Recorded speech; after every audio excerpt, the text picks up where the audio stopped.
Dapat kado tas Dior dari Doni Salmanan, Atta Halilintar segera kembalikan ke polisi.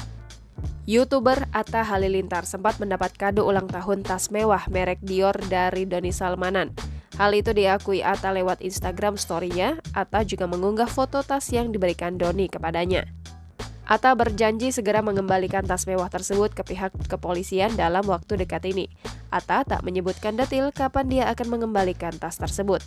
Sebelumnya, Karo Penmas Divisi Humas Polri, Brigjen Ahmad Ramadan mengimbau setiap orang yang pernah menerima uang atau barang dari influencer Doni Salmanan atau Indra Kesuma alias Indra Kents untuk melaporkan penerimaan uang ke kepolisian. Terpisah, Kasubdit 1 Direktorat Tindak Pidana Cyber Bareskrim Polri, Kombes Pol Reinhard Hutagaul memastikan hingga saat ini belum ada publik figur ataupun masyarakat yang melapor maupun mengembalikan uang kepada penyidik. Untuk saat ini, Bareskrim Polri tengah memeriksa Rizky Febian untuk dimintai keterangan atas kasus Doni Salmanan. Pasalnya, Doni pernah memberikan Rizky Febian sebanyak 400 juta rupiah untuk menawar minuman racikannya.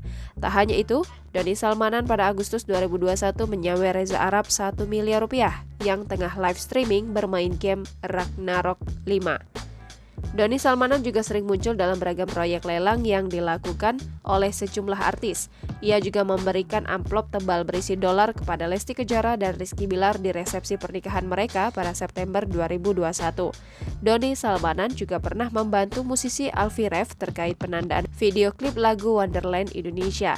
Doni Salmanan juga cukup sering bagi-bagi uang pada warganet lewat akun Instagram miliknya. Uang senilai jutaan rupiah diberikan pada warganet beruntung yang bisa menjawab kuis randomnya di Instagram Story. Jangan lupa subscribe, share, komen, dan like ya!